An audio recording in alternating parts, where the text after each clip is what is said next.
Ela disse: pegue suas coisas e saia daqui na frente de todo mundo. Ele não se defendeu, não explicou, não chorou, só abaixou a cabeça e foi embora. Mas quando ela descobriu o motivo, não conseguiu mais fingir que era forte. Lucas Ferreira entrou pela porta giratória da Vantage Consultoria naquela manhã como quem entra num lugar que já não reconhece mais. O prédio era o mesmo, o crachá era o mesmo, o elevador parou no mesmo andar de sempre, mas algo nele estava diferente. Os olhos fundos, o passo arrastado, aquela expressão de quem carrega um peso que não cabe nos ombros. Ele chegou à mesa, ligou o computador e ficou olhando para a tela como se as palavras não fizessem sentido. Ninguém perguntou nada. Esse era o tipo de ambiente que a Vantage cultivava há anos. Metas no lugar de conversas, planilhas no lugar de pessoas. Os colegas notaram. Claro que notaram.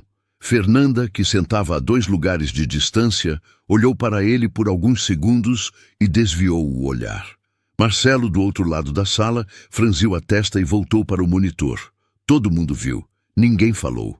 Lucas abriu a pasta de relatórios que precisava revisar até o meio da manhã. Eram 17 páginas de análise financeira, o tipo de trabalho que ele costumava terminar antes de todo mundo. Começou pela primeira linha, depois pela segunda. Em algum momento entre a terceira e a 4ª linha, os olhos pesaram. Pesaram de um jeito que ele não conseguiu segurar. A cabeça desceu devagar, os braços se abriram sobre a mesa e o barulho suave da respiração tomou o lugar do teclado. Lucas tinha adormecido na frente de todos. Por alguns minutos, ninguém se mexeu. Fernanda olhou de lado. Marcelo tossiu. Um estagiário no fundo da sala abriu a boca e fechou sem dizer nada. Era como se todo mundo estivesse esperando para ver o que ia acontecer, sem querer ser o primeiro a agir. Foi quando a porta do corredor se abriu. Diana Vasconcelos entrou na sala com aquele passo que todo mundo na empresa reconhecia de longe. Firme, reto, sem hesitação. Ela era desse tipo de pessoa que não precisa levantar a voz para fazer o ambiente mudar de temperatura. 42 anos, CEO há quase uma década, construiu a Vantage de uma empresa pequena e endividada até um dos escritórios de consultoria mais respeitados do setor. Cada conquista tinha custado algo dela, e ela cobrava o mesmo preço de quem trabalhava ao lado. Ela atravessou a sala com uma pasta na mão, de caminho para a reunião das 9, e parou. Os olhos dela encontraram Lucas antes de qualquer outra coisa. O rapaz estava com a cabeça sobre os braços cruzados, completamente alheio ao mundo, dormindo como se não houvesse amanhã.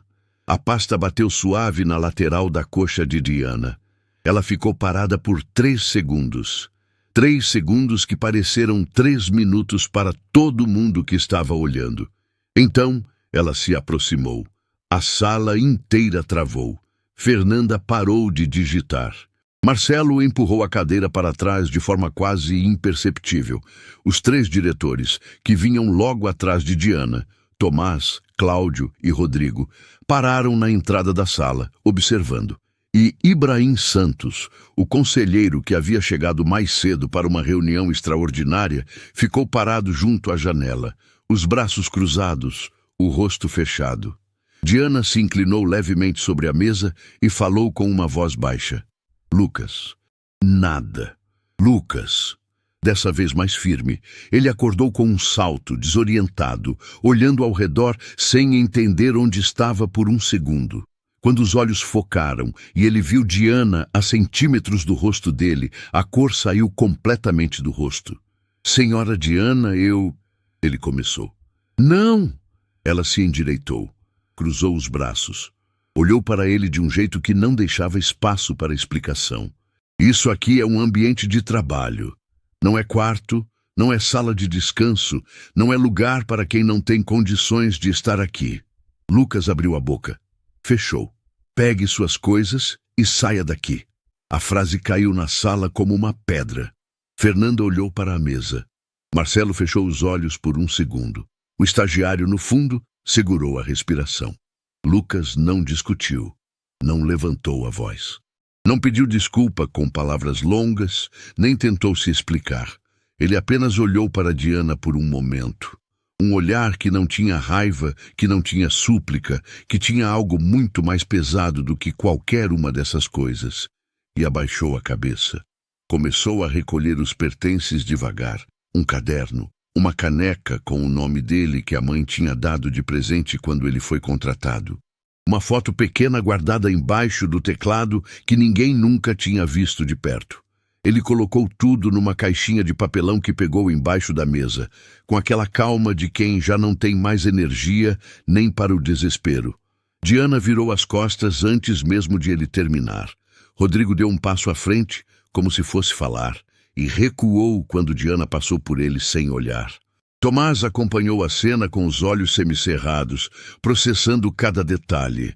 Cláudio ficou impassível, mas havia algo no canto da boca dele que denunciava um desconforto que ele não sabia esconder completamente. E Ibrahim? Ibrahim apenas observou Lucas do início ao fim, com uma expressão que ninguém ali conseguiu classificar. Não era julgamento, não era pena, era reconhecimento. Como se aquele rosto lhe dissesse algo que ele ainda estava tentando alcançar na memória. Lucas pegou a caixinha com os 2 braços, passou pela sala em silêncio e ninguém disse uma palavra.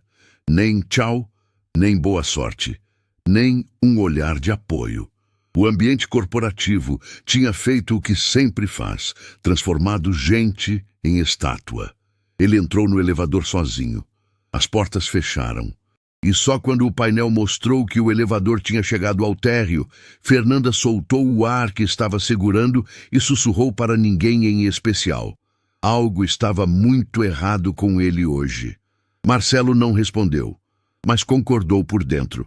Do lado de fora do prédio, Lucas parou na calçada com a caixinha no colo e olhou para a fachada de vidro da Vantagem por alguns segundos.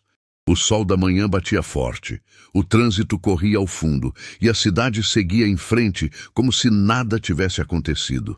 Ele enfiou a mão no bolso, sentiu o celular vibrar, olhou a tela. Era o hospital. Atendeu sem dizer nada, só escutou. E enquanto escutava, os ombros dele foram descendo devagar, como se o último fio que segurava aquele peso enorme tivesse partido de vez. Ele desligou, olhou para o celular por mais um segundo e começou a andar. Ninguém que passou por ele naquela calçada imaginou o que estava acontecendo. Viram só um rapaz simples carregando uma caixinha. Não viram o peso que ele carregava havia semanas. Não sabiam das noites em branco, das contas empilhadas, da promessa que havia feito para a mulher mais importante da vida dele. Ninguém sabia, ainda. 3 semanas antes daquela manhã, Lucas Ferreira estava sentado numa cadeira de plástico duro no corredor de uma clínica particular, segurando um envelope fechado com as 2 mãos. Ele sabia o que tinha dentro. O médico havia explicado tudo com aquela voz pausada que os profissionais usam quando a notícia é pesada demais para ser dita depressa. Usou palavras técnicas que Lucas não entendeu completamente, mas entendeu o suficiente. Entendeu quando o médico falou em condição séria. Entendeu quando falou em tratamento longo. Entendeu muito bem quando falou em custo elevado. Helena Ferreira, 58 anos, a mulher que havia trabalhado a vida inteira para criar o filho sozinha, que havia aberto mão de viagens, de novas roupas, de qualquer luxo que fosse, para que Lucas pudesse estudar e crescer, Helena estava com a saúde se desfazendo por dentro de um jeito silencioso e cruel. Ela não tinha sentido nada de grave por meses. Cansaço, dizia. Falta de apetite, dizia. Pensou que era a idade. Pensou que era o ritmo de trabalho, pensou que passaria. Não passou. Quando finalmente foi ao médico, o quadro já tinha avançado mais do que deveria. Lucas ficou no corredor com o envelope por quase 1 hora sem abrir. Ficou olhando para o chão de cerâmica bege, para as pessoas que passavam com rostos preocupados, para uma criança que brincava perto da recepção sem entender nada do peso que existia naquele lugar. Quando finalmente abriu o envelope e leu o laudo, precisou dobrar o papel e fechar os olhos por alguns minutos. Depois, respirou fundo. Guardou o papel no bolso. Levantou. Tinha trabalho a fazer.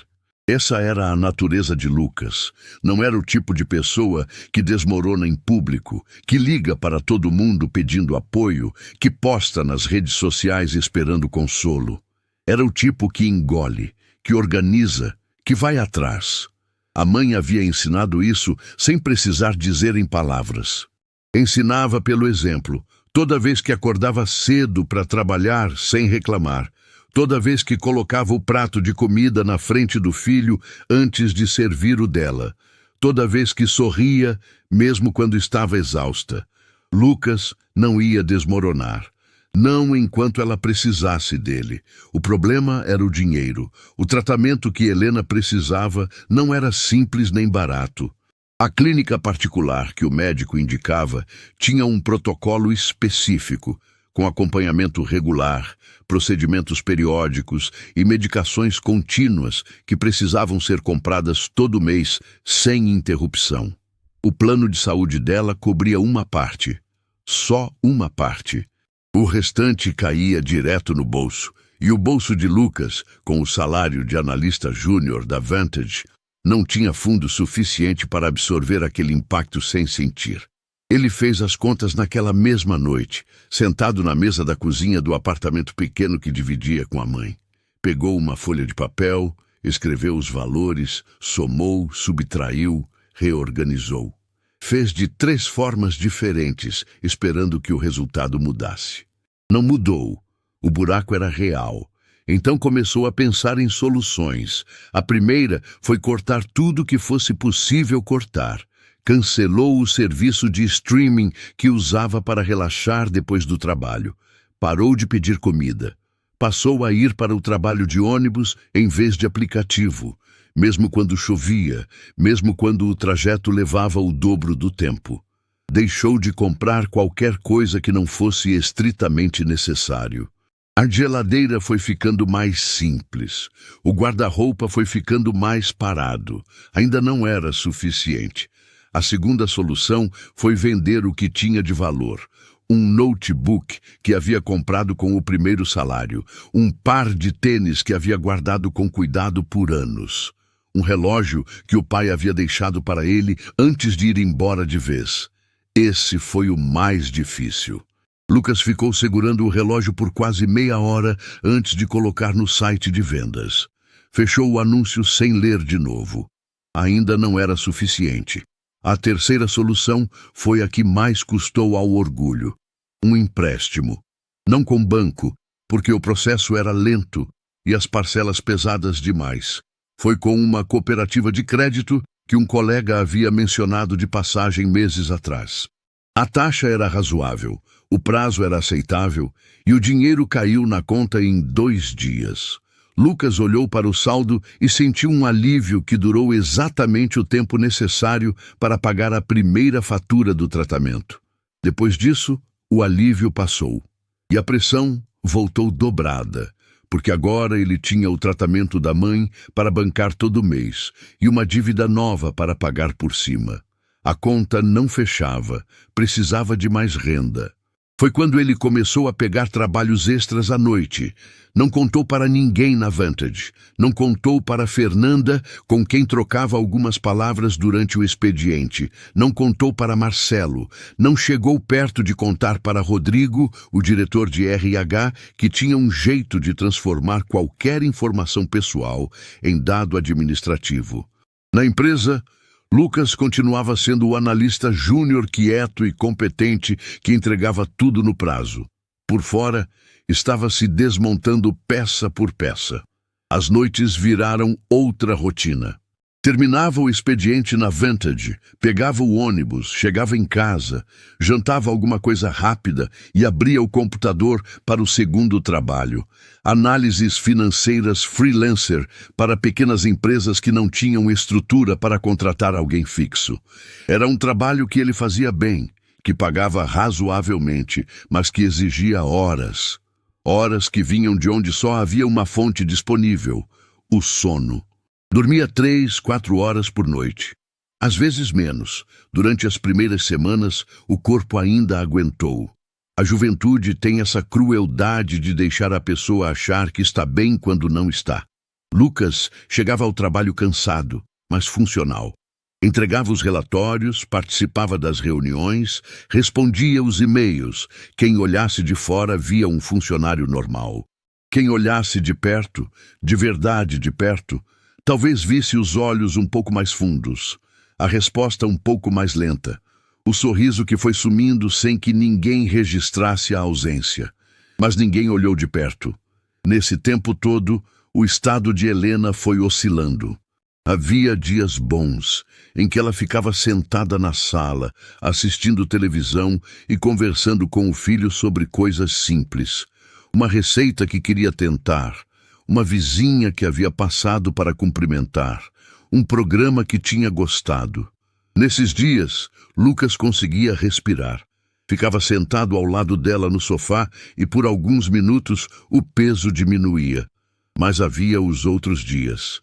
Os dias em que ela mal conseguia sair da cama, em que o rosto dela mostrava uma lassidão que doía de ver, em que ela olhava para o filho com aquele olhar de mãe que percebe tudo mesmo sem perguntar nada. "Você está bem, meu filho?" ela perguntou numa dessas noites. "Estou, mãe." "Dorme." Ela ficou olhando para ele por um tempo antes de fechar os olhos. Não acreditou, mas não insistiu. Porque Helena também era do tipo que entende quando o filho precisa resolver as coisas do jeito dele. A virada aconteceu numa noite que Lucas não vai esquecer enquanto viver. Ele estava no meio de uma análise freelancer, quase meia-noite, quando ouviu um barulho vindo do quarto da mãe. Levantou, foi até lá, acendeu a luz.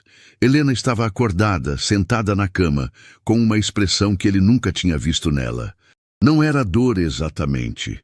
Era algo mais fundo, mais assustado. Ele chamou a emergência sem hesitar. Passaram a noite toda no pronto-socorro. Exames, espera, mais exames, mais espera. Lucas ficou do lado dela cada minuto, segurando a mão dela quando ela deixava, saindo só quando os profissionais pediam. Por volta das 4 da manhã, o médico de plantão explicou que o quadro dela havia se agravado e que ela precisaria ficar internada para um procedimento mais cuidadoso nos dias seguintes. Helena pegou a mão do filho antes de ele sair e disse com uma voz que saiu mais fraca do que ela queria: "Vai trabalhar, Lucas, eu fico bem. Mãe, vai. Você já fez demais por mim." Ele não dormiu. Ficou no corredor do hospital até o amanhecer, quando a situação de Helena estabilizou e a enfermeira disse que ela estava descansando. Só então ele pegou o ônibus em direção ao trabalho, com a mesma roupa do dia anterior, os olhos em chamas, o corpo funcionando no limite do que é humanamente possível. Entrou na Vantage como quem entra num lugar que já não reconhece mais. Ligou o computador. Abriu a pasta de relatórios. E em algum momento, entre a terceira e a quarta linha, o corpo cobrou tudo de uma vez. Quando Diana Vasconcelos entrou naquela sala e viu Lucas com a cabeça sobre os braços, ela viu um funcionário dormindo no expediente. Viu descaso, viu desrespeito, viu algo que não tinha espaço na empresa que ela havia construído com tanto sacrifício. O que ela não viu, o que ninguém naquela sala viu, foi o homem que havia passado a noite inteira num corredor de hospital segurando a mão da mãe. O filho que havia vendido o relógio do pai para pagar um tratamento. O rapaz que dormia 4 horas por noite há semanas para que a mulher que mais amava no mundo tivesse o cuidado que merecia. Isso ninguém viu. Ainda. A ligação tinha durado menos de 2 minutos. A voz do outro lado era de uma enfermeira. Calma, profissional, daquele jeito treinado para dar notícias, sem deixar o pânico entrar pelo telefone. Ela disse que Helena havia passado uma noite mais tranquila depois da estabilização, que o procedimento previsto para os dias seguintes estava confirmado e que seria importante que Lucas estivesse presente na conversa com o médico responsável ainda naquela tarde. Naquela tarde, Lucas olhou para o celular depois de desligar e fez um cálculo rápido e silencioso. Estava sem emprego desde havia menos de uma hora. Tinha contas que venciam no fim da semana. Tinha um procedimento da mãe para pagar em poucos dias. E agora precisava estar no hospital naquela tarde, para uma conversa que, pelo tom cuidadoso da enfermeira, não seria simples. Ele guardou o celular no bolso, ajeitou a caixinha debaixo do braço e continuou andando. Não parou. Não sentou num banco de praça para processar. Continuou andando porque parar significava pensar. E pensar significava sentir tudo de uma vez. E sentir tudo de uma vez era um luxo que ele não podia se dar naquele momento.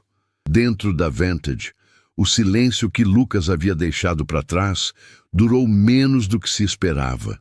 Fernanda ficou olhando para a cadeira vazia por um tempo que ela mesma não soube medir.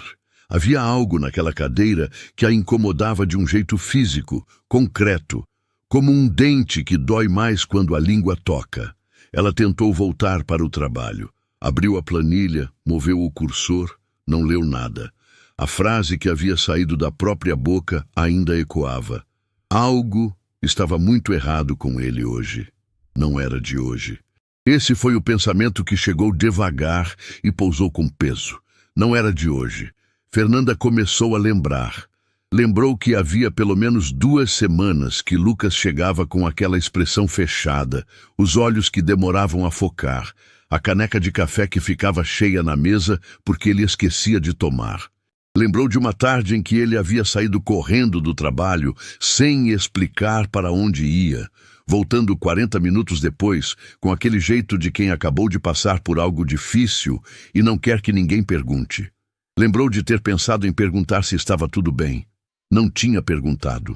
Tinha desviado o olhar e voltado para a planilha, exatamente como havia feito esta manhã, enquanto ele recolhia os pertences numa caixinha de papelão. Fernanda fechou o arquivo que estava aberto, empurrou a cadeira para o lado e ficou olhando para a janela com uma expressão que Marcelo, do outro lado da sala, notou, mas não comentou. Na sala de reuniões do 12º andar, Rodrigo Menezes fechou a porta e ficou parado por um momento antes de se sentar. A reunião de pauta que havia sido convocada para aquela manhã havia sido cancelada sem explicação. Diana havia passado direto para o próprio escritório, sem olhar para ninguém, o que era sinal claro de que não queria ser interrompida. Rodrigo abriu o computador e foi direto para o sistema de gestão de pessoas. Digitou o nome, Lucas Ferreira. A ficha abriu em segundos. 2 anos e 4 meses de empresa. Contratado como analista júnior, sem promoções formais, mas com um histórico de avaliações que Rodrigo foi lendo linha por linha com uma atenção que ele mesmo não conseguia explicar direito. Entrega consistente, proatividade acima da média, capacidade analítica destacada, recomendado para a progressão de carreira. Essa última era de uma avaliação feita por Tomás Braga, o diretor financeiro, há cerca de 6 meses. Rodrigo parou nessa linha. Tomás havia recomendado Lucas para a progressão de carreira. Isso significava que o rapaz não era apenas um funcionário cumpridor, era alguém que um dos diretores mais exigentes da empresa havia olhado de perto e considerado digno de crescer. Rodrigo conhecia Tomás há anos suficientes para saber que ele não colocava esse tipo de observação em ficha por gentileza.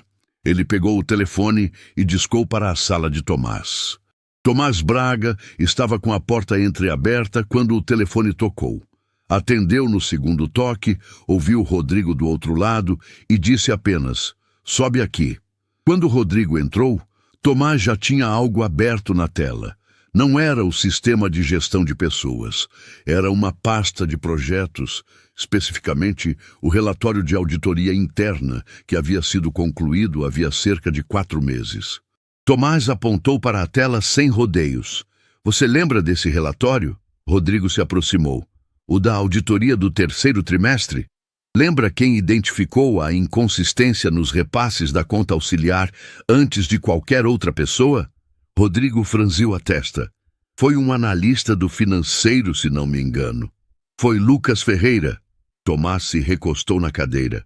Ele identificou sozinho, documentou, reportou para mim em particular antes de levar para a equipe, exatamente como o protocolo pede. Evitou que um erro de quase R$300 mil passasse despercebido no fechamento do trimestre. O silêncio que caiu entre os dois foi diferente do silêncio da sala lá embaixo. Era o silêncio de quem está processando o tamanho de algo que quase passou em branco. R$300 mil. Rodrigo repetiu devagar. R$300 mil. E ele não pediu crédito, não mandou e-mail para todo mundo, não transformou isso em cartão de visita. Só fez o trabalho certo, do jeito certo. Tomás fechou a pasta. E essa manhã, nós deixamos ele sair pela porta com uma caixinha de papelão. Rodrigo não respondeu, porque não havia resposta razoável para aquilo. No andar de baixo, Fernanda havia tomado uma decisão. Ela não era do tipo de pessoa que vai atrás de confusão. Nunca tinha sido, mas havia algo que estava engasgado no meio do peito que ela precisava resolver antes que ficasse maior. Ela pegou o celular, abriu o contato de Lucas, que tinha porque a equipe usava um grupo de avisos do trabalho, e digitou uma mensagem. Apagou. Digitou de novo. Apagou de novo. Na terceira tentativa, o que saiu foi simples. Lucas, eu devia ter perguntado antes. Se precisar de alguma coisa, pode falar. Ela ficou olhando para a mensagem por alguns segundos antes de enviar. Depois, enviou. Colocou o celular virado para baixo na mesa e voltou para a planilha com o coração mais pesado do que antes, não mais leve, porque a mensagem não desfazia o silêncio das últimas semanas. E ela sabia disso. Ibrahim Santos havia saído da Vantage logo depois da cena da manhã, mas não havia ido para onde deveria ir. Tinha uma reunião com um cliente marcada para o começo da tarde. Tinha compromissos. Tinha uma agenda que não parava, mas estava parado num café a 2 quadras do escritório, com uma xícara que havia esfriado na frente, olhando para a parede. O rosto de Lucas havia feito algo na memória dele que ainda estava tentando alcançar. Ibrahim tinha 55 anos e havia visto muita coisa na vida corporativa. Demissões, crises, viradas, pessoas que pareciam fortes desmoronando e pessoas que pareciam frágeis se erguendo em momentos impossíveis. Tinha desenvolvido com o tempo uma espécie de radar para o que estava por trás das situações. O que as pessoas não diziam, o que os números não mostravam, o que ficava nas entrelinhas. E as entrelinhas daquela manhã estavam gritando alguma coisa que ele ainda não conseguia ouvir com clareza. O sobrenome, Ferreira, Lucas Ferreira. Ibrahim fechou os olhos por um momento. Havia um Ferreira na vida dele. Em algum lugar no passado, numa história que ele havia guardado numa gaveta que não abria há muitos anos. Não era uma gaveta de culpa, ou pelo menos era o que havia se convencido. Era uma gaveta de coisas que ficaram para trás, de caminhos que se separaram, de dívidas que o tempo havia coberto com poeira suficiente para parecerem menores do que eram. Ele abriu os olhos, pegou o celular e digitou uma mensagem para Tomás. Preciso de informações sobre o rapaz que saiu esta manhã. Pessoal, não profissional. Pode me ajudar? A resposta de Tomás demorou menos de 1 minuto. Já estava investigando. Sobe aqui quando puder. Diana Vasconcelos estava sozinha no escritório com a porta fechada. Havia mandado cancelar 2 reuniões sem dar explicação, o que era incomum. Diana não cancelava reuniões. Diana encerrava reuniões antes do tempo, quando achava que não estavam sendo produtivas, mas raramente cancelava. A assistente havia recebido a instrução por mensagem e não havia feito perguntas. Diana estava de pé, perto da janela que dava para a avenida lá embaixo. Dali ela via os carros, os pedestres, o fluxo constante de uma cidade que não para. Tinha o hábito de ficar nessa posição quando precisava organizar o pensamento. A movimentação lá embaixo funcionava como ruído de fundo, algo para os olhos fazerem enquanto a cabeça trabalhava. Estava pensando na expressão de Lucas, não no fato de ter dormido no expediente. Não na questão disciplinar, que do ponto de vista regulatório havia sido tratada corretamente. Estava pensando na expressão dele quando acordou e viu ela ali. Não havia medo naquela expressão. Não havia a reação automática de quem foi pego fazendo algo errado e tenta se justificar. Havia algo que Diana, com toda a sua experiência lendo pessoas em situações de pressão, estava tendo dificuldade de nomear. Resignação, talvez, mas não a resignação de quem desiste, a resignação de quem já carregou tanto que não tem mais energia para a reação, mas que ainda está de pé, ainda está presente, ainda está tentando de alguma forma. Ela havia visto essa expressão antes. Uma vez, num espelho, num período da própria vida que também ficava numa gaveta que ela não abria. Diana se virou da janela, voltou para a mesa e abriu o computador. Ficou com os dedos sobre o teclado por alguns segundos sem digitar nada. Então, abriu o sistema de gestão de pessoas e digitou um nome. Tomás abriu a pasta no computador e girou o monitor na direção de Rodrigo e Ibrahim, que estavam sentados do outro lado da mesa. Eram 3 homens que, individualmente, tinham visto muita coisa no mundo corporativo. Juntos naquela sala, com aquelas informações na tela, os 3 estavam em silêncio. Ele identificou o erro nos repasses. Tomás começou. Evitou um prejuízo sério para a empresa, não pediu reconhecimento, não usou isso para negociar nada. Depois disso, continuou entregando tudo no prazo, sem atrasos, sem reclamações, até as últimas semanas. Ibrahim estava com os cotovelos apoiados nos joelhos, olhando para a tela com aquela atenção concentrada de quem não está apenas ouvindo, está conectando pontos. O que mudou nas últimas semanas? É o que estamos tentando entender, Rodrigo respondeu. Eu sei o que mudou. A voz veio da porta. Os 3 se viraram. Fernanda estava parada na entrada da sala, com uma expressão de quem chegou até ali no limite da coragem e não tinha certeza se devia ter chegado. Ela segurava o celular com as 2 mãos, apertado contra o colo. Tomás fez um gesto simples com a cabeça. Pode entrar. Ela entrou devagar, ficou de pé perto da porta, como se precisasse manter a saída próxima. Eu devia ter falado antes. Faz tempo que eu devia ter falado. Fernanda contou tudo o que havia guardado. Contou sobre as semanas anteriores, Lucas chegando cada vez mais cedo, saindo cada vez mais tarde, a caneca de café esfriando na mesa porque ele esquecia de tomar, os olhos que demoravam a focar quando alguém chamava o nome dele. Contou sobre a tarde em que ele havia saído correndo sem explicar e voltado 40 minutos depois, com aquele jeito fechado de quem acabou de passar por algo que não cabe em palavras. Eu perguntei se estava tudo bem naquele dia, ela disse, e a voz saiu com uma rachadura no meio. Ele disse que sim, e eu acreditei porque era mais fácil acreditar. Ibrahim não tirou os olhos dela, enquanto ela falava. Tem mais uma coisa, Fernanda continuou. Desbloqueou o celular e mostrou a tela para Tomás. Era uma conversa no grupo de trabalho, não o grupo oficial da empresa. Um grupo paralelo que a equipe usava para avisos rápidos. 3 semanas antes, Lucas havia mandado uma mensagem às 2 da manhã. Se alguém precisar do relatório de fechamento antes do horário, já deixei na pasta compartilhada. 2 da manhã. Tomás olhou para Rodrigo. Rodrigo olhou para Ibrahim. Ninguém precisou dizer nada. Ele estava trabalhando de madrugada, Fernanda disse, e ninguém perguntou por quê. Foi Rodrigo quem ligou para o hospital. Não foi uma decisão planejada. Foi uma decisão que aconteceu enquanto ele descia as escadas para o andar do RH, processando tudo que havia ouvido. Ele tinha o número da clínica onde Helena estava internada, porque Fernanda havia encontrado num papel que Lucas havia deixado embaixo do teclado, junto com a foto pequena que estava na caixinha. Uma foto de 2, tirada num lugar simples, um rapaz jovem e uma mulher mais velha sorrindo para a câmera, com aquele jeito de quem não precisa de nada além daquele momento. Rodrigo olhou para a foto antes de ligar. Depois discou. A atendente foi cordial e cautelosa.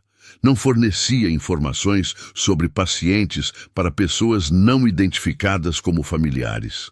Rodrigo entendeu, agradeceu, estava prestes a desligar quando a atendente acrescentou, sem que ele pedisse: "O senhor é da empresa dele, porque ele deixou o contato da empresa como referência secundária de emergência." Rodrigo ficou parado. Deixou? Sim. Caso não conseguissem falar com ele diretamente, o contato seguinte era o número da Vantage Consultoria. Lucas havia colocado o trabalho como contato de emergência da mãe. O trabalho que havia acabado de demiti-lo naquela manhã era, nos documentos do hospital, a segunda linha de segurança dele. Rodrigo desligou o telefone e ficou parado no corredor por um tempo que não soube medir. Ibrahim saiu da Vantage no meio da tarde, sem avisar ninguém.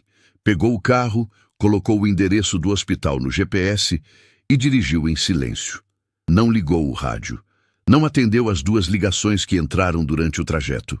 Ficou com as 2 mãos no volante e os olhos na estrada, deixando a memória trabalhar no que havia guardado por anos numa gaveta que agora estava completamente aberta.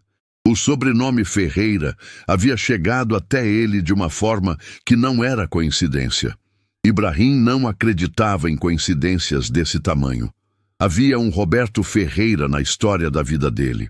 Um homem simples, honesto, que havia trabalhado ao lado de Ibrahim décadas atrás, quando os dois eram jovens e o mundo parecia maior do que cabia nos planos de qualquer um. Roberto havia feito por Ibrahim algo que Ibrahim nunca havia devolvido da forma que deveria. Não por maldade, mas pela vida que separa as pessoas sem pedir licença, pelos caminhos que divergem, pela pressa de crescer que faz a gente esquecer de olhar para trás. Roberto havia partido alguns anos atrás. Ibrahim havia sabido tarde demais para ir ao velório. E agora havia um Lucas Ferreira, filho de Helena, que havia sido companheira de Roberto nos anos finais, sentado num corredor de hospital sozinho, carregando tudo sem pedir ajuda para ninguém. Ibrahim estacionou, ficou dentro do carro por alguns minutos, com as mãos ainda no volante. Depois abriu a porta e entrou. Lucas estava no corredor do 2º andar quando viu Ibrahim Santos entrar pelo corredor, vindo na direção dele. Parou. Não havia raiva no rosto de Lucas ao ver aquele homem. Havia confusão. Ibrahim era do conselho administrativo da Vantage. Estava presente na sala quando Diana havia mandado ele embora. Era parte daquele mundo que havia fechado a porta naquela manhã. Ver ele ali, naquele corredor, com aquele passo que não era o passo de quem vem por acaso, não fazia sentido imediato. Ibrahim parou a 2 metros de distância. Olhou para Lucas com uma expressão que era difícil de classificar. Havia peso ali. Havia algo antigo que ele estava trazendo junto com ele. "Você não me conhece", Ibrahim disse, "mas eu conhecia seu pai." O corredor estava vazio. O barulho distante do hospital continuava ao fundo. Passos, portas, o som baixo de um monitor em alguma sala próxima. Lucas ficou parado, sem responder, esperando. Roberto Ferreira foi o homem mais honesto que já trabalhei ao lado. Ibrahim continuou, a voz saindo com um esforço contido. E eu devo a ele mais do que fui capaz de pagar enquanto ele estava aqui. Lucas sentiu algo se mover dentro do peito. Não era raiva, era algo mais complexo, mais antigo, que ele nem sabia que estava guardado. "Por que está aqui?" ele perguntou. Ibrahim encarou o olhar de Lucas sem desviar. "Porque desta vez não vou chegar tarde." Lucas não respondeu de imediato. Ficou olhando para Ibrahim com aquela expressão de quem está tentando encaixar peças que não parecem pertencer ao mesmo quebra-cabeça. Um conselheiro do conselho administrativo da empresa, que acabara de demiti-lo, estava parado num corredor de hospital, dizendo que conhecia o pai. Não fazia sentido. E, ao mesmo tempo, fazia um sentido profundo demais para ser ignorado. "Como o senhor conhecia meu pai?" Lucas perguntou. A voz saiu controlada, mas havia algo tremendo por baixo dela. Ibrahim olhou para os lados do corredor. Havia uma pequena sala de espera a alguns metros, com cadeiras de plástico e uma janela que dava para o pátio interno do hospital. Fez um gesto discreto naquela direção. Posso te contar, mas não de pé num corredor. Os dois se sentaram. Ibrahim ficou com as mãos entrelaçadas entre os joelhos, olhando para o chão por alguns segundos antes de começar. Era o silêncio de quem está organizando uma história que ficou guardada por tempo demais e agora precisa sair na ordem certa. Seu pai e eu trabalhamos juntos por quase 4 anos. Ibrahim começou. Isso foi há muito tempo. Eu tinha pouco mais de 20 anos. Ele tinha uns 30 e poucos. Trabalhávamos numa empresa de logística que nem existe mais. Roberto era supervisor de operações. Eu era o mais novo da equipe, cheio de ambição e pouca experiência. Lucas ouviu sem piscar. Numa determinada época, a empresa estava passando por uma crise séria. O dono estava considerando encerrar as atividades, demitir todo mundo de uma vez. Seu pai descobriu que havia uma irregularidade nos contratos com fornecedores. Dinheiro que estava sendo desviado por dentro, bem feito, difícil de enxergar se você não soubesse onde olhar. Roberto sabia onde olhar. Ibrahim parou, respirou. Ele me chamou em particular, mostrou tudo o que havia encontrado e disse que ia reportar para os sócios minoritários antes de levar para fora. Me pediu para testemunhar, para ficar ao lado dele naquele momento, porque eu havia visto parte dos documentos junto com ele. Ibrahim levantou os olhos para Lucas pela primeira vez desde que havia começado a falar. Eu recuei. O silêncio que caiu entre os dois foi pesado. Tinha medo de perder o emprego. Tinha medo do que podia acontecer comigo se eu me posicionasse contra as pessoas erradas. Era jovem. Era covarde de um jeito que só a juventude permite ser covarde, achando que o futuro vai resolver o que a gente não tem coragem de enfrentar agora. Ibrahim sacudiu levemente a cabeça. Seu pai enfrentou sozinho, reportou, apresentou as evidências, ficou firme mesmo quando tentaram desacreditar ele. No final, os responsáveis foram afastados e a empresa foi reestruturada. Muitos empregos foram salvos. E o meu pai? Lucas perguntou, com uma voz que já sabia que a resposta não seria simples. Foi transferido para uma filial menor, longe, como forma velada de agradecer de um jeito que na prática era punição. Ibrahim fechou os olhos por um momento. E eu fui promovido. Porque havia ficado quieto, porque não havia causado problema, porque era o tipo de pessoa que o sistema recompensa quando deveria punir. Lucas ficou olhando para as próprias mãos. Tentei falar com ele depois, algumas vezes. Roberto sempre foi educado, sempre foi cordial, mas havia uma distância que ele colocou, que eu entendi e respeitei. Ele não precisava dizer nada. O que havia acontecido estava entre nós, sem precisar de palavras. Ibrahim respirou fundo. Quando soube que ele havia partido, eu estava fora do país. Soube tarde. Não pude ir. A última frase saiu com um peso que Ibrahim havia carregado por anos e que agora estava depositando naquele corredor de hospital com toda a sua gravidade. Lucas ficou em silêncio por um longo momento. Quando falou, a voz saiu diferente, não com raiva, não com mágoa direcionada, mas com aquela serenidade de quem cresceu ouvindo histórias do pai e finalmente estava ouvindo uma que preenchia um espaço vazio. Ele nunca falou mal do Senhor, Lucas disse. Minha mãe me contou sobre aquela época, sobre a empresa, sobre o que ele enfrentou, mas nunca falou mal de ninguém pelo nome. Ibrahim fechou os olhos. Era do jeito dele, Lucas completou simplesmente. Dentro do quarto 214, Helena estava acordada. Estava recostada nos travesseiros com aquele cansaço que não era só do corpo. Era o cansaço de quem passou dias numa cama de hospital tentando não demonstrar o quanto estava assustada para não preocupar ninguém. A enfermeira havia passado há pouco, os sinais estavam estáveis, o procedimento estava confirmado para o dia seguinte. Quando a porta se abriu e Lucas entrou, ela abriu um sorriso que chegou antes de qualquer palavra. Era desse tipo de mãe, que sorri primeiro e pergunta depois. Mas quando viu que havia alguém atrás do filho, o sorriso mudou de forma. Não desapareceu. Ficou suspenso, incerto, tentando reconhecer aquele rosto que havia entrado com Lucas. Ibrahim parou na entrada do quarto. Helena ficou olhando para ele por alguns segundos. E então, algo aconteceu no rosto dela que Lucas não esperava. Não foi surpresa, não foi confusão. Foi reconhecimento. Lento, atravessando camadas de tempo, mas reconhecimento. Ibrahim, ela disse. Não como pergunta, como constatação. Helena. A voz dele saiu com uma fragilidade que Lucas nunca havia visto em nenhum executivo, em nenhuma sala de reunião, em nenhum ambiente corporativo. Era a voz de um homem sem armadura. Quanto tempo?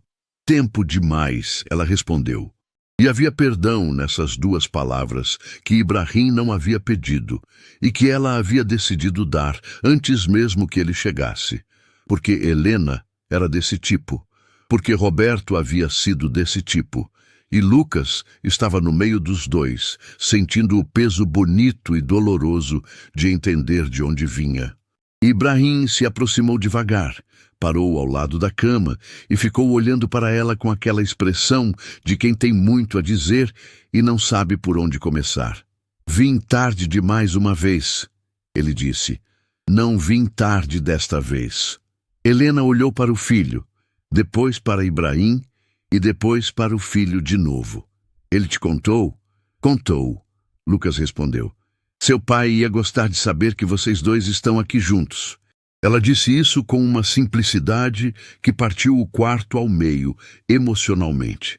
Sem drama, sem peso calculado. Só a verdade saindo do jeito que verdade sai quando não há mais energia para disfarce. Ibrahim precisou virar o rosto para o lado por um momento. Lucas colocou a mão sobre a mão da mãe e ficou assim. Foi nesse momento que Ibrahim viu. A caixinha de papelão estava no chão, ao lado da cadeira onde Lucas havia colocado seus pertences ao entrar. A caneca com o nome dele estava visível por cima das outras coisas. E do lado da caneca, meio saído, havia um objeto que Ibrahim reconheceu antes de entender completamente que estava reconhecendo. Um relógio. Velho, de couro desgastado, com aquele mostrador simples que não tentava ser mais do que era. Ibrahim se abaixou devagar, olhou mais de perto sem tocar, levantou os olhos para Lucas. Esse relógio... Lucas seguiu o olhar. Era do meu pai. Eu vendi algumas semanas atrás.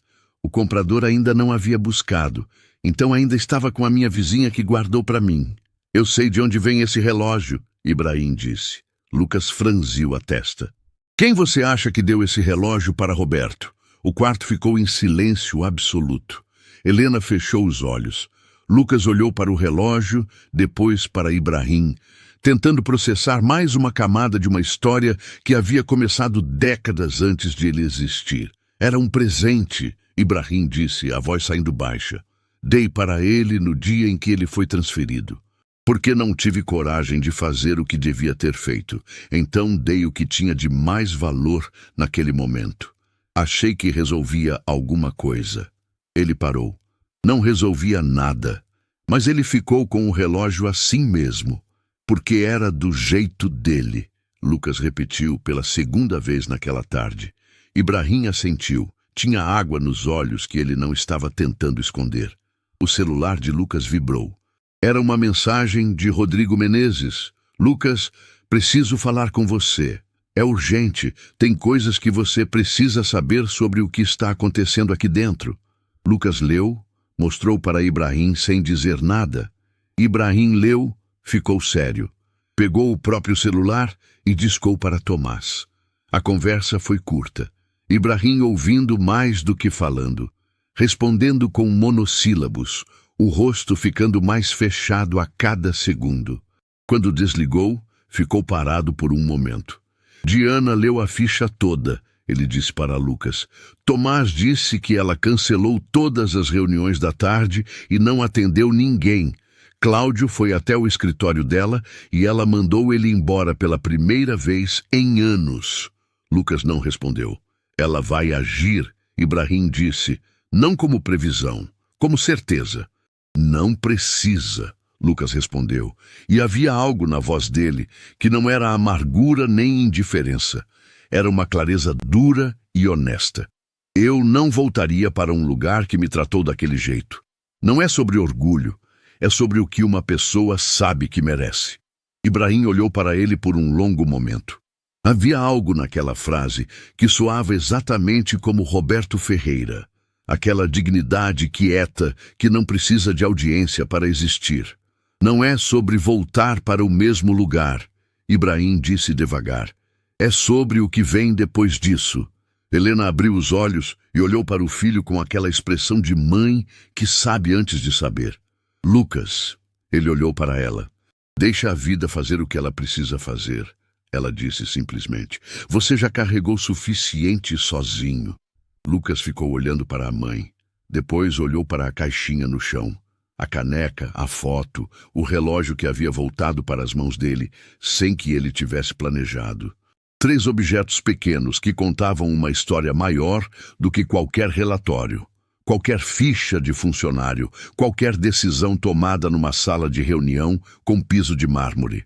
Do lado de fora do hospital, numa cidade que continuava em movimento sem saber nada daquele quarto, Diana Vasconcelos estava dentro do carro estacionado na entrada, com o motor desligado, com o endereço do hospital digitado no celular, mas ainda não confirmado. Ela ficou assim por alguns minutos, depois confirmou o destino. Diana Vasconcelos não era o tipo de pessoa que chegava a lugar nenhum sem saber exatamente o que ia fazer quando chegasse. Tinha esse hábito desde sempre. Planejar a entrada, prever as variáveis, controlar o ambiente antes de o ambiente ter chance de controlá-la. Era assim nos negócios, era assim nas negociações difíceis, era assim nas demissões que havia conduzido ao longo dos anos, com aquela frieza cirúrgica que a tornava eficiente e, dependendo de quem você perguntasse, temível. Mas quando as portas do hospital se abriram na sua frente naquela tarde, Diana não tinha plano nenhum. Tinha lido a ficha de Lucas inteira. Tinha lido o registro da auditoria, a recomendação de Tomás, o histórico de entregas, as avaliações que pintavam um funcionário que havia dado mais do que a empresa havia devolvido em qualquer momento. Tinha lido o campo de contato de emergência e ficado parada diante daquele detalhe específico por mais tempo do que qualquer outro. O nome da empresa onde ele trabalhava listado como segunda linha de segurança da mãe. Tinha sentido alguma coisa se mover dentro do peito que ela havia aprendido, ao longo de décadas, a manter quieto. Não havia conseguido manter quieto desta vez. Atravessou o saguão, perguntou na recepção pelo nome de Helena Ferreira. Recebeu o número do quarto e foi em direção ao elevador com aquele passo de sempre, firme, reto, sem hesitação aparente. Mas por dentro estava acontecendo algo que ela não sabia nomear direito. Não era culpa exatamente, embora a culpa fizesse parte. Era algo mais antigo, mais fundo, que a leitura da ficha de Lucas havia destampado sem pedir licença. Ela viu Lucas antes de ele ver ela. Ele estava sentado num banco do corredor do 2º andar, do lado de fora do quarto 214, com a caixinha de papelão no chão ao lado dos pés. Estava com os cotovelos apoiados nos joelhos e a cabeça levemente baixa, olhando para o chão com aquela expressão de quem acabou de passar por uma conversa que reorganizou alguma coisa por dentro. Diana parou a alguns metros de distância. Ficou observando por alguns segundos sem que ele percebesse. Viu os ombros curvados pelo cansaço, as olheiras que de perto eram ainda mais fundas do que havia notado pela manhã.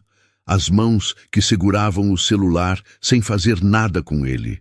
Viu a caixinha no chão, a caneca visível por cima, a foto encostada na lateral.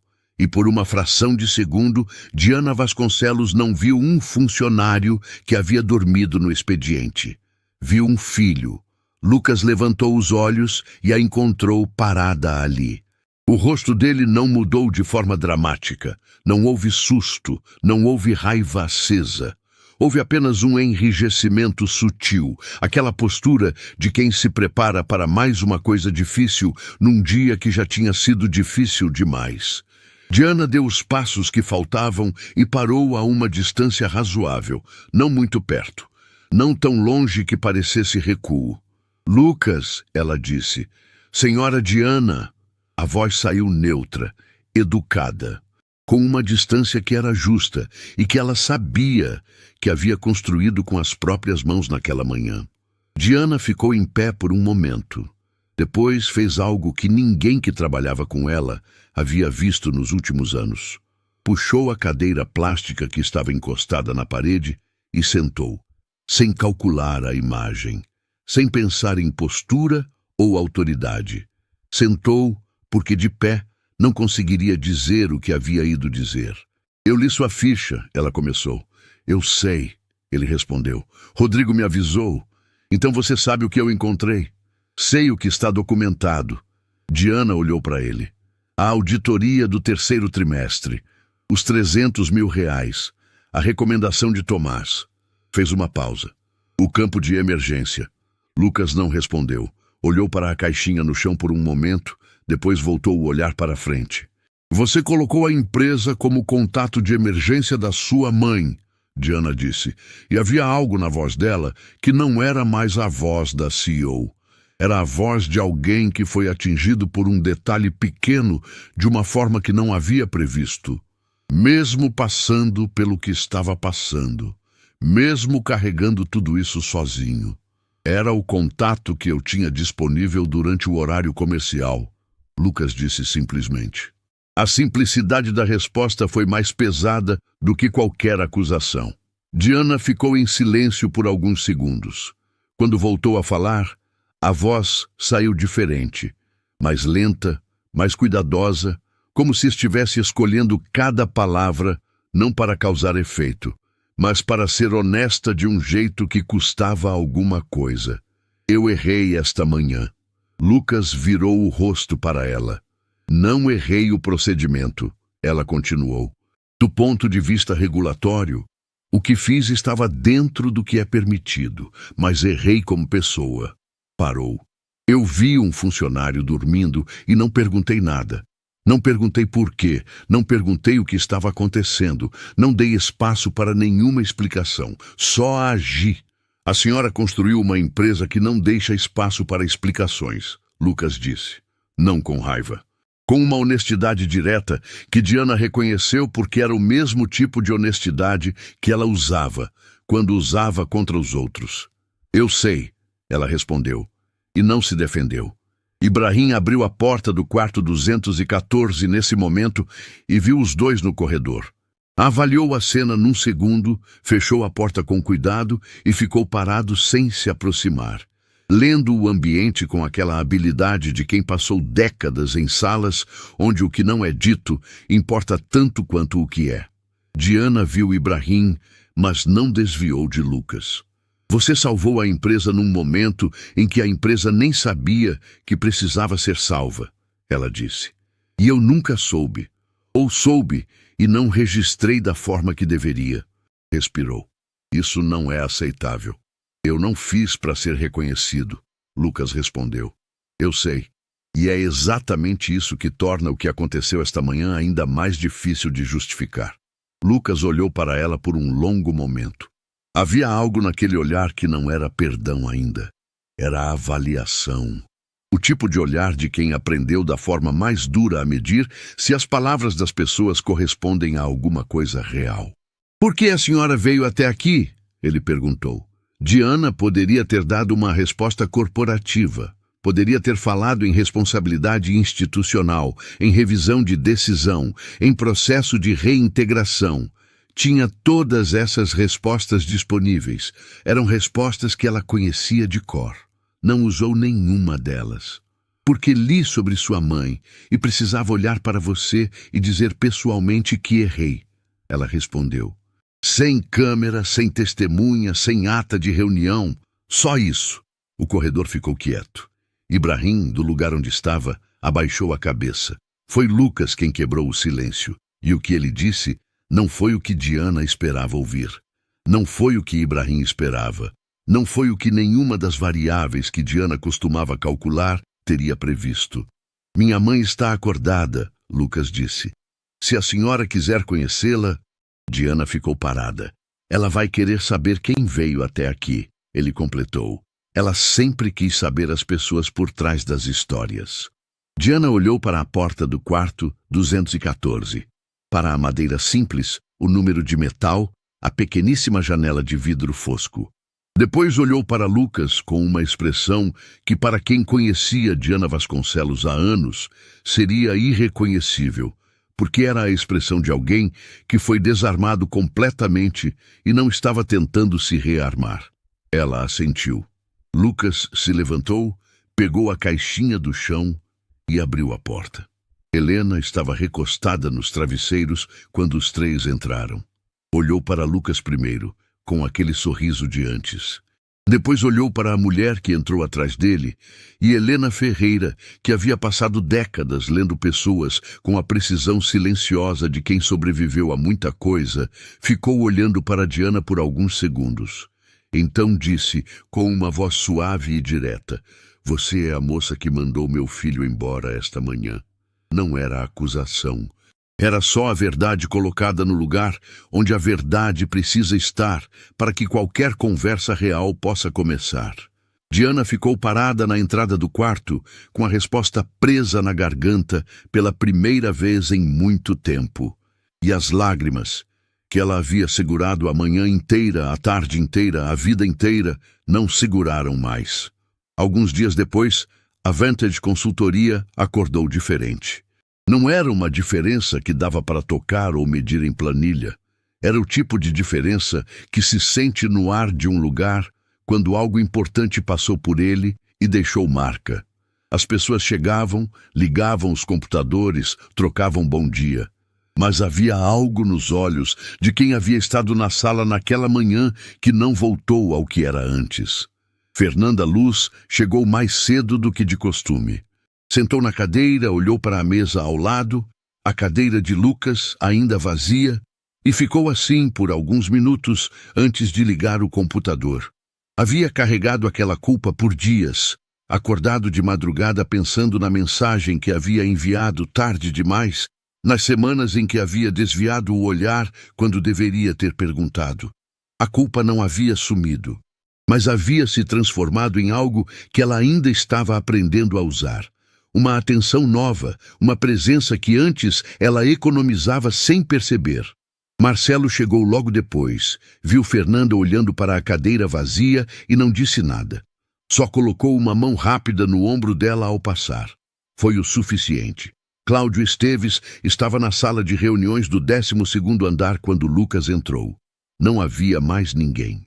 Cláudio havia pedido aquela conversa especificamente assim, sem Rodrigo, sem Tomás, sem Diana, só os dois. Era do jeito dele, direto, sem plateia. "Senta", Cláudio disse. Lucas sentou. "Eu estava naquela sala quando Diana mandou você embora." Cláudio começou, com aquela voz seca que não tinha o hábito de se enfeitar. "Fiquei parado, não falei nada. Podia ter falado. Sou diretor de operações. Tenho peso suficiente para pausar uma decisão. Não pausei." Lucas esperou. "Não vim pedir desculpa." Cláudio continuou. "Vim te dizer que errei e que a empresa errou e que isso tem consequência prática." Empurrou uma pasta pela mesa. "Sua reintegração foi processada ontem. Posição de analista sênior, não júnior. O salário está na primeira página. As atribuições estão na segunda." Lucas abriu a pasta devagar, leu a primeira página, leu a segunda. Fechou. "Não é favor", Cláudio disse antes que Lucas pudesse falar. "É o que os seus 2 anos de entrega valiam e que nunca foi formalizado. Devia ter acontecido antes. Não aconteceu, agora acontece." Lucas ficou olhando para a pasta fechada por um momento. "Por que o senhor especificamente veio me dizer isso?" Cláudio o encarou.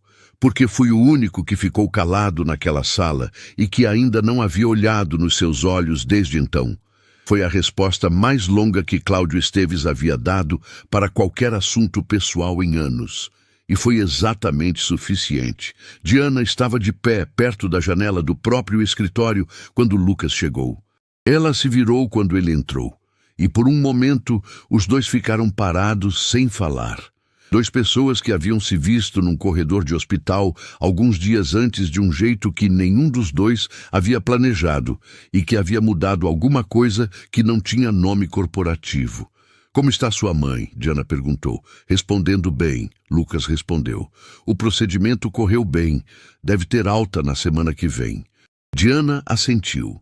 Havia algo no rosto dela que era diferente. Não era suavidade exatamente, porque Diana Vasconcelos não havia se tornado outra pessoa. Era uma abertura, uma fresta que ela havia decidido não fechar. "Eu quero te dizer uma coisa que não disse no hospital", ela começou. "Disse que errei, isso era verdade, mas tem uma parte que não falei." Lucas esperou. "Quando li sua ficha e cheguei no campo de emergência, o nome da empresa que você colocou, eu fiquei parada naquilo por um tempo." Diana escolheu cada palavra com o cuidado de quem está sendo honesta de um jeito que dói um pouco. "Porque eu já coloquei o trabalho no centro de tudo uma vez. Num período da minha vida em que as pessoas que eu amava precisavam de mim e eu estava olhando para a planilha." Parou. "Não percebi o que estava vendo em você, porque estava olhando com os olhos errados." Lucas ficou quieto. "Isso não justifica nada", Diana completou. "Só explica de onde veio a cegueira." Era a coisa mais humana que Lucas havia ouvido daquela mulher. E exatamente por isso foi a que mais chegou perto. "Minha mãe gostou de conhecer a senhora", ele disse. Diana olhou para ele com uma expressão que era quase surpresa. "Foi gentil da parte dela, depois do que aconteceu." "É do jeito dela", Lucas respondeu. E Diana reconheceu naquela frase um eco de algo que Ibrahim havia contado sobre Roberto Ferreira, aquela dignidade quieta que passa de geração em geração sem precisar de explicação. Ibrahim estava esperando no saguão quando Lucas saiu do escritório de Diana. Não estava com a postura de executivo de sempre. Estava encostado na parede com as mãos no bolso, com aquele jeito de quem está esperando um amigo, não conduzindo uma reunião. Quando viu Lucas, tirou a mão direita do bolso e estendeu. Na palma da mão havia um relógio. Velho, de couro desgastado, com aquele mostrador simples que não tentava ser mais do que era. Lucas parou. Olhou para o relógio. Olhou para Ibrahim. "Encontrei o comprador", Ibrahim disse simplesmente. Ele entendeu. Lucas não perguntou quanto havia custado. Não era sobre isso. Estendeu a mão devagar e pegou o relógio com um cuidado que Ibrahim reconheceu. Era o cuidado de quem segura algo que pertenceu a alguém que não volta mais. "Seu pai teria gostado de saber que chegou até você", Ibrahim disse. Lucas fechou os dedos em volta do relógio. Não falou nada por alguns segundos. Quando falou, a voz saiu com aquela firmeza calma que havia atravessado toda a história. De pé, no corredor do hospital, na calçada com a caixinha, na sala de Cláudio, em todo lugar onde o peso poderia ter dobrado e não dobrou. "Obrigado", ele disse, "por tudo." Ibrahim assentiu. Era o tipo de homem que sabia quando uma palavra carregava mais do que parecia e sabia que aquele obrigado não era só pelo relógio. Lucas voltou para a mesa no fim daquela tarde. A sala estava com o movimento normal do fim de expediente. Teclados, conversas baixas, o barulho familiar de um lugar que continua existindo independente do que passa por ele. Mas quando Lucas entrou, houve um silêncio de alguns segundos que não foi constrangedor. Foi o silêncio de um lugar que estava reconhecendo alguém. Fernanda levantou os olhos. Havia algo no rosto dela que era ao mesmo tempo alívio e vergonha e resolução. Tudo junto, sem que ela precisasse escolher um. Lucas olhou para ela e deu um aceno simples com a cabeça. Ela fechou os olhos por um segundo e abriu com uma expressão que era a resposta mais honesta que ela poderia ter dado. Marcelo, do outro lado da sala, ergueu o queixo numa saudação breve e voltou para o monitor. Era o tipo de coisa que Marcelo fazia. pequena, direta, sem drama. E foi exatamente certa. Lucas colocou a caixinha de papelão sobre a mesa. Tirou a foto e encostou no monitor. Os dois, ele e Helena, sorrindo num lugar simples, com aquele jeito de quem não precisa de mais nada além daquele momento. Tirou o relógio e colocou ao lado do teclado, onde dava para ver. E por último, tirou a caneca. A caneca com o nome dele, que a mãe havia dado quando ele foi contratado, e colocou no lugar onde sempre ficou. Não disse nada. Não precisava. Ligou o computador. Semanas depois, Helena recebeu alta. Lucas foi buscá-la no hospital num fim de tarde com aquele sol que não pede licença para entrar pelas janelas e deixar tudo mais quente do que estava. Ela saiu com passo lento, mas firme, olhando ao redor com aquela curiosidade de quem esteve afastado do mundo por um tempo e quer rever tudo. No carro, antes de ligar o motor, Lucas tirou o relógio do bolso e mostrou para ela. Helena ficou olhando por um longo momento. Passou o polegar devagar sobre o mostrador, com aquele gesto de quem está tocando em algo que carrega tempo. Seus olhos ficaram brilhando, mas ela não deixou cair. Seu pai ia ficar feliz, ela disse. Eu sei, Lucas respondeu. Ela colocou a mão sobre a mão dele por alguns segundos. Depois, olhou para a frente com aquele sorriso que chegava antes de qualquer palavra. Vai! Ela disse, leva a gente para casa. Há histórias que começam com uma frase que parece o fim de tudo. Pegue suas coisas e saia daqui. 4 palavras ditas num momento de cegueira, num ambiente que havia esquecido de olhar para as pessoas antes de olhar para os resultados. 4 palavras que pareciam encerrar algo, um emprego, uma trajetória, a dignidade de um homem que havia dado tudo em silêncio sem pedir nada em troca. Mas às vezes, a frase que parece o fim é, na verdade, a única porta que estava disponível para o que precisava acontecer. Lucas pegou as coisas e saiu de lá, com a caneca da mãe, com a foto dos dois, com o relógio do pai que voltou para as mãos certas. Com a dignidade intacta que nenhuma sala de reunião, nenhuma decisão apressada e nenhum silêncio de quem deveria ter falado conseguiu tirar dele. Às vezes, ir embora é o começo. E o amor que uma pessoa carrega, pelo pai que partiu, pela mãe que ficou, pelo trabalho feito direito mesmo quando ninguém está olhando, esse amor não cabe em caixinha de papelão. Esse amor é o que fica.